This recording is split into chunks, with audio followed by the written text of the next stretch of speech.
comes to politics. People can have that, not this. Nobody supports this. Nobody encourages this. Nobody wants this. I want to be very clear. I condemn any of this activity. This is not anything I support. This is not anything that I would be a part of, and this has got to stop. Why, I just wonder, are there members of the leadership headed to the White House to try and move this process forward? We're at that point, as you know, Leader McCarthy, we're at that point where this is not only something that tears down at the fabric of our democracy, but will be used by our foreign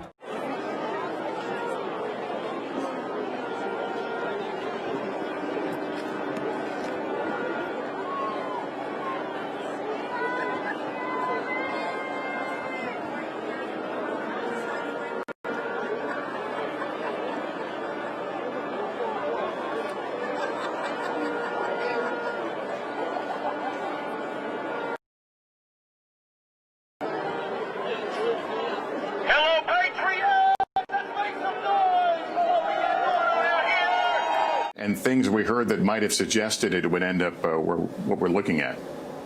Well, spending hours today with some of the Trump supporters who are now protesters, the president repeatedly urged them to fight. And he meant that metaphorically, but he also may have meant that in this kind of show and demonstration. He repeatedly said, we will walk down Pennsylvania Avenue to the U.S. Capitol. And I began that march walking along with a number of those in attendance. And I could hear people around me, Lester, saying, the president said he's walking with us. I knew that the president had returned to the White House, but his supporters believed he was this kind of powerful connection with his supporters. He has just tweeted again in the last few minutes to fight, repeatedly told his supporters that he was robbed of this election, and they were too, that their votes were discounted, manipulated, thrown out by various states, things that have not been supported by the facts, and in many ways incited this kind of fervor. The president always measures how he is being perceived by his crowd size, and there was an enormous crowd today. And as you could see this play out, as Ellison pointed out, certainly there were families there. There were several people with dogs. I'm one of those dog people who always talks to the people who are walking their dogs with these kinds of events. And there were the flags, and there were all of the things that in a typical Trump rally environment before the election were much more upbeat. These folks were determined to walk to the Capitol and to make their message known.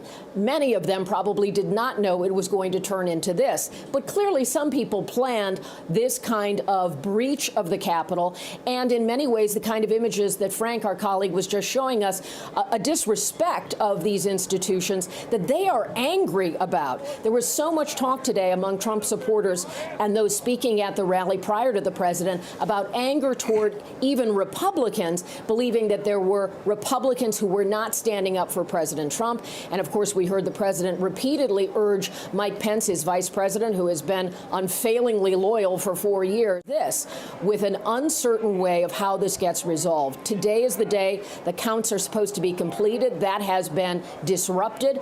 As Frank and other colleagues have described, the scene at the Capitol remains tense, volatile, and unknown. I've been in touch with various elected officials that I know from my time covering the Capitol. All have said they are safe, but in a new world that few could have imagined. It was predicted, and yet still so hard to imagine as we watch this unfold. Lester? All right, Kelly, thanks very much for that. As we watch these live pictures, this is the east front of the Capitol, and that crowd continuing to occupy the steps and surrounding the entrance there. On the phone with us, we're going to try again Democratic Congressman, Democratic Congresswoman from Virginia, Abigail Spanberger. Congresswoman, can you tell us, are you safe and in an okay place right now? Yes, thank you so much, Lester. I am. I'm in a holding room with a lot of other members of Congress after we were evacuated out of the floor in the gallery area. Can you tell us how things played out when you became aware of that the Capitol had been breached and how you were let out? So we initially got alert on our phone. The Capitol Police were just extraordinary in keeping us updated. We all got out our gas masks, which are under the seats on the floor and in the gallery, because we know that there was some chemical irritants that were deployed in various parts of the Capitol. And so we made a couple efforts at trying to evacuate, but at one point that became difficult because there were people banging on the doors of the floor of the House of Representatives. And so at that point in time, there was an effort to, of course, lock all the doors and barricade the doors. And it took multiple efforts for us to be able to make our way safely and then depart the Capitol and gallery areas where we were gathered to participate in what is our constitutional duty of counting electors. It's a straightforward process that is supposed to be procedural, but one that we were intending to carry out today until it was interrupted. Did you come face to face with any of the protesters? I did not. Where we were on our way out, there were protesters who were laid out in the prone position. Capitol Police had clearly taken control of the situation, and as they were leading us and members of the press out, that was at that point as close as we got, kind of person to person. Were you and your colleagues wearing gas masks as you were leaving? Some people were. So we all had them. We had them opened. We had them deployed. There was some people were saying that we needed to put them on. Some didn't have them on, but everybody was ready because, again, in the end, the way we actually evacuated out of the gallery, we did not go in the direction where there was the chemical irritant. And so I had mine on for a bit, but. All right. Well, we're glad you're okay. So let's talk now about what we are seeing, what is happening outside the Capitol. Give me your thoughts, how we got here, and where do we go forward? I'm a former intelligence officer, and my whole background is understanding the challenge scene that we saw on Capitol Hill. The banging, the yelling, the screaming, the demands to enter the chamber, the United States Congress, those are the sorts of things that happen in third world nations, the sorts of places where our diplomats and intelligence officers write home to the United States and say, this is a dangerous scenario, this is an endangered democracy. It's deeply, deeply disturbing what we saw at the U.S. Capitol today. And but my appreciation to the Capitol Police for doing everything they possibly could to keep us, our staff, our teams, the cafeteria workers, sanitation workers, and employees of the Capitol and members of the press safe as they worked to systematically ensure that active threats were subdued and that we could get to a safe place. All right, Representative Abigail Spanberger from Virginia, thank you for taking some time to speak with us. We're glad you and your colleagues are okay. Thank you so much. And again, thanks to the Capitol Police and Metro Police who's been responding to help as well. Thank you so much, Lester. Yep. All right. Yes. And we see the Capitol Police there have taken up a position on the west side of the Capitol there in the yellow jackets up there, the high visibility yellow, keeping the line of protesters from entering at least that side. But clearly a situation that is beyond anything most people could imagine taking place right now. I do want to go to Pete Williams, if Pete is standing by, because it was brought up a moment ago.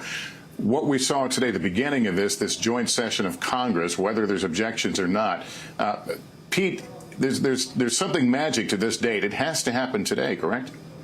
It has to start today. That's set by statute. That's the Electoral COUT Act. That's this law that was passed 133 years ago that guides the process. Now, it doesn't say it has to end today, but it has to start today. So it's met that constitutional requirement. And of course, at some point when this is all resolved, it's going to resume. And it doesn't really matter how long it takes. I mean, they've got until the 20th, obviously, which is Inauguration Day. A couple of thoughts, Lester. Number one. This scene is obviously going to cause some serious rethinking about how the inauguration itself will be planned. Now, we knew it was already scaled back because of the pandemic, no parade, for example, but you just know, and I just got off the phone with one law enforcement person, they're looking at these scenes and thinking, well, what changes do they need to make in the plan for the inaugural? Now, I will say that an inauguration is a much bigger event that involves many more law enforcement organizations. There's much tighter security, but still, there's got to be some rethinking. One other thing, Lester, we've been told now by two separate law enforcement organizations. You saw a picture earlier of a person being wheeled out of the Capitol, or at least being wheeled outside the Capitol on a gurney with apparent injuries. And we're told now by two separate law enforcement agencies that one person was shot inside the U.S. Capitol a short time ago by a member of law enforcement. Now, we don't know what law enforcement person this was, or whether it was someone from the Capitol Police, from Metro Police. I mean, there are a number of different police agencies that are responsible for security in that area, and when there is something like this, there's an all hands on deck kind of response from a number of different police agencies that can respond to help, police and federal agencies. So we don't know which organization was involved, but and we don't know what the condition was of the person who was shot, and we don't know the circumstances of it. All I can report is that law enforcement officials tell us that one person was shot inside the U.S. Capitol by a member of law enforcement.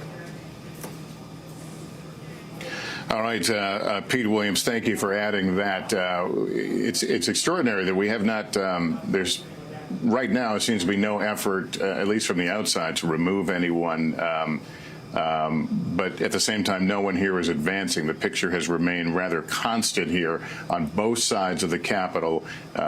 People crowded in, waving flags, essentially moving their rally to the doorsteps of the Capitol as members of Congress have been ushered to safe places. We heard a description a moment ago of reaching for gas masks that had positioned at their desks, and some of them actually donning them as they made their way to safer areas, still hearing the beating of people trying to get in the door. So an extraordinary scene continuing to unfold there.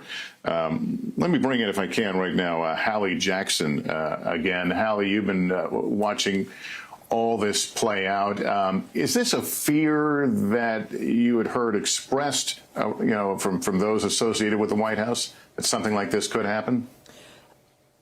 Here's the thing, Lester, for people who have tracked movements in many ways among people, sort of the fringe elements of what you could call the president's base, there had been discussion of this day specifically for a while now, right? Which is raising the question, as Pete's talked about, and as others, of the law enforcement presence. That is obviously something that, as you showed on that shot, you could see some of the presence here at the Capitol, but this just incredibly upsetting, I think it's fair to say, scene at the Capitol. I will say that you are now seeing more and more, Lester, people who are close to the president, and I'm going to try to pull this up. Mick Mulvaney, I believe, is among them, calling on the president to say something.